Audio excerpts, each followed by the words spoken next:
बिस्मिल्लाहिर्रहमानिर्रहीम। अस्सलाम वालेकुम। उम्मीद है आप ठीक होंगे, खैरियत से होंगे। तैयब लोच आपकी खिदमत में फिर से हाज़िर है जी। आज की अहम डेवलपमेंट ये है कि तहरीक इंसाफ के बानी चेयरमैन ने जो है वो मुमकिन मिलिट्री ट्रायल रोकने से मुतल्लिक या उसके ख़िलाफ़ जो है इस्लामाबाद हाई कोर्ट से बाज़ाब्ता तौर के ऊपर जो है वो रुजू कर लिया। इस्लामाबाद हाई कोर्ट में उनके वकील उज़ैर करामत भंडारी की जानिब से एक दरख्वास्त मूव की गई है, जिसमें मुद्दा ये इख्तियार किया गया है कि बानी चेयरमैन तहरीक इंसाफ का जो है वो उसकी तहवील जो है वो रोकी जाए, कि उसको मिलिट्री या फ़ौज की तहवील में जो है वो ना दिया जाए। दरख्वास्त के अंदर वजारत कानून, सेक्रेटरी दिफा यानी वजारत दिफा, अडियाला जेल, वफाकी हुकूमत, इनको जो है वो फ्री के मुकदमा बनाया गया है। और मुद्दा जो यही है कि खान साहब जो हैं वो एक सिविलियन है और सिविलियन का ट्रायल जो है वो फ़ौजी अदालतों में नहीं होना चाहिए और उसकी फ़ौजी तवील को में जो है उसको ना दिया जाए। इसके साथ साथ ही रजिस्ट्रार इस्लामाबाद हाई कोर्ट की जानिब से जो है वो इस दरख्वास्त के ऊपर एतराज़ात भी ऐड कर दिए गए हैं।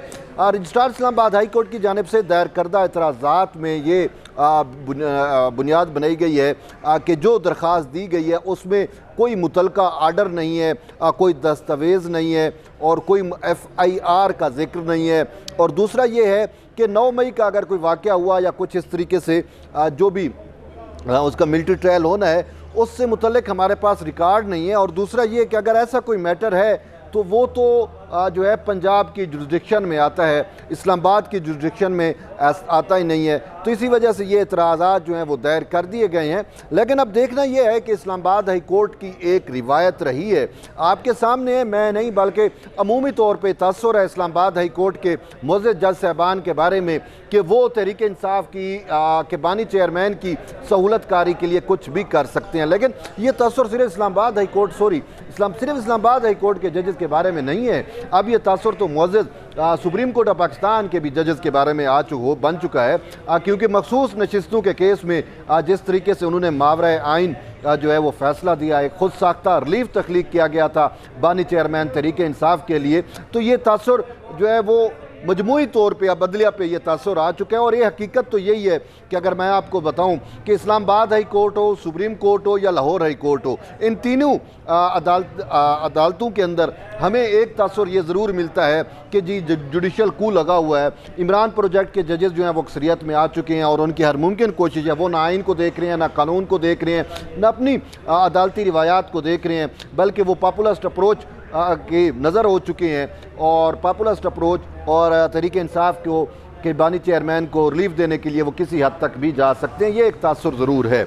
लेकिन अब आते हैं इस्लामाबाद हाई कोर्ट में। तो इस्लामाबाद हाई कोर्ट में आपको अगर याद हो कि मासिवा चीफ जस्टिस और 1-2 और जजेस के बाकी 6 जजेस तो आपके सामने एक्सपोज हो चुके हैं ना, कि उन्होंने जिस तरीके से जुडिशल कू किया, जिस तरीके से उन्होंने ख़त लिखा था और ये मुद्दा इख्तियार किया गया था कि हमें जो है वो प्रेशराइज़ किया जाता है कि आप तहरीक इंसाफ के बानी के चेयरमैन को जो केसेस हैं उनमें उनको सज़ाएँ दें, ये करें वो करें।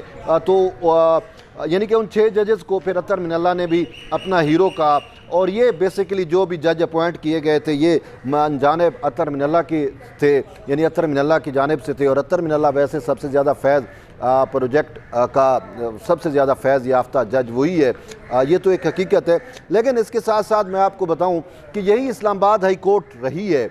अगर आपको याद हो कि एक मुकदमा बड़ा मशहूर हुआ है इस इस्लामाबाद हाई कोर्ट का, जिसमें यहाँ तक कहा गया था कि जी जो मुकदमात दर्ज हैं उसमें भी और जो मुस्तकबिल में भी मुकदमात बानी चेयरमैन के ख़िलाफ़ दर्ज होंगे उन सब में जो है इनकी हम ज़मानतें देते हैं। यानी मुस्तकबिल के मुकदमात में भी इस्लामाबाद हाई कोर्ट के इन मुअज़्ज़ज़ जज साहबान ने जो है वो खान साहब को रिलीफ दिया। लेकिन अब भी वो शायद इसी नुक्ते को बेस बुनियाद बनाकर इस्लामाबाद हाई कोर्ट से रजू किया कि इस्लामाबाद हाई कोर्ट जो है वो पहले की तरह हमें अब भी रिलीफ देगी।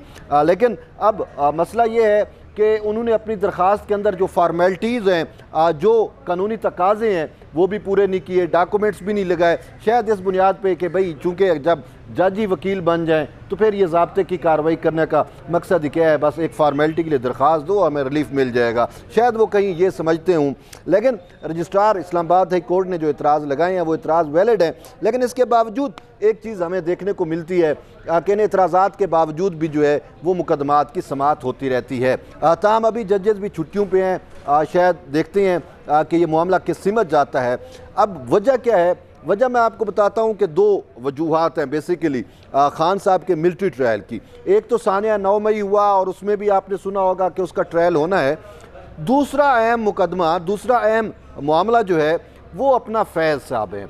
जनरल फैज़ की जब से गिरफ़्तारी हुई और फैज़ नेटवर्क जो एक्सपोज हो रहा है, तो फैज़ नेटवर्क के एक्सपोज होने पे अगर आपको याद हो कि तहरीक इंसाफ के बानी चेयरमैन ने यह मुद्दा इख्तियार किया था कि जनरल फैज़ का जो मिलिट्री ट्रायल होना है वो ओपन किया जाए, तो इस पर जो है वो जो है अपना फ़ौज की जानिब से एक भरपूर जवाब दिया गया। तो उसने कहा कि आप बेफिक्र रहें, ये हमारे मामलात हैं, हम जानते हैं, हमें पता है कि कैसे ट्रायल होगा, लेकिन आप बेफिक्र रहें, आपका जो ट्रायल होगा ना वो ओपन ही होगा और बताएंगे कि आपके करतूत क्या थे और आप क्या कुछ करते और करवाते रहे हैं। ये एग्जैक्ट जो है वो मैसेज दिया गया था वजारत दिफा के हुकाम की जानिब से बानी चेयरमैन तहरीक इंसाफ को। अब अगर हम मामले को, यानी कि दो मामलात जो मैंने कहा, एक सानिया 9 मई, एक फैज़ नेटवर्क का जो इशू है।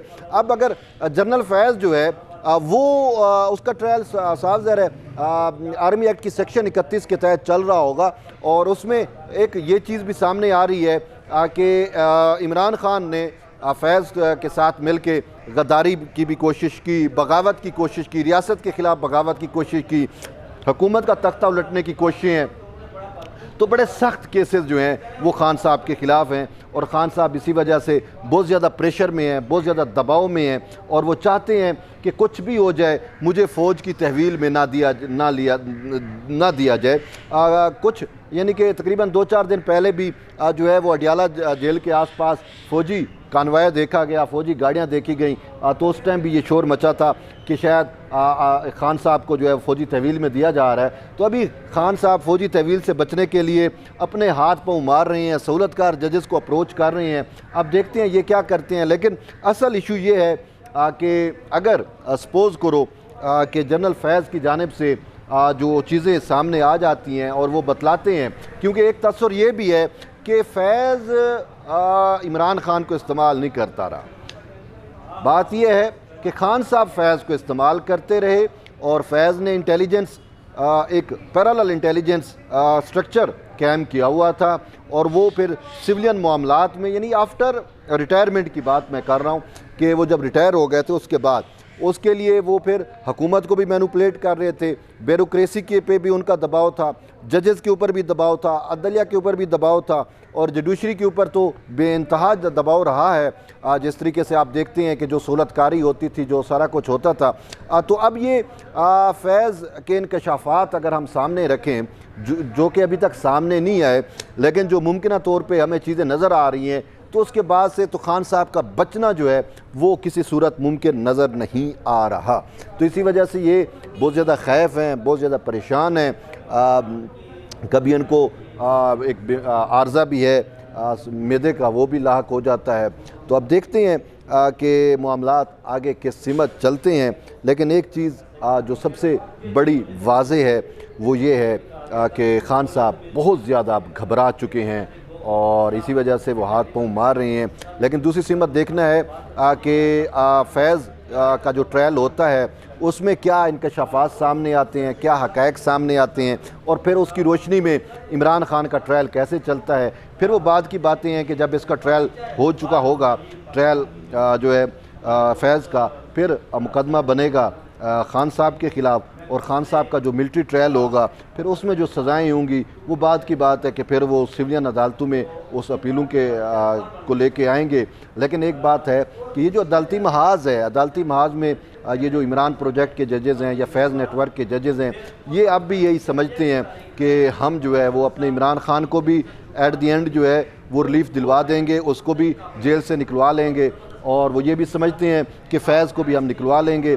तो बहरहाल फैज़ का तो पता नहीं है, इमरान खान के हवाले से वो अब भी ये समझ रहे हैं। लेकिन अब देखते हैं कि वक्त का तकाजा क्या है, वक्त किस सीमत चलता है। इस हवाले से मैं बार बार कहता हूँ कि कुछ हुक्मरान इत्तेहाद की भी जिम्मेदारियाँ बनती हैं कि वो इन मामलात को कैसे लेके चलते हैं। फैज़ नेटवर्क के ज़ेर असर जो जजेस थे, इमरान प्रोजेक्ट के जो जजेस थे, इनका कला कमा कैसे किया जाता है, इस हवाले से क्या कोई कानून साजी आती है, कोई आइन में तरमीम होती है, तो वो भी चीज़ें पैरेलल चल रही हैं। तो बहरहाल देखेंगे कि मज़ीद इस हवाले से क्या अपडेट है। एट द एंड यही है कि जुड़े रहिए तैयब बलोच के साथ। मिलते हैं एक नई वीडियो में, तब तक ले इजाज़त दें। अल्लाह हाफ़िज़।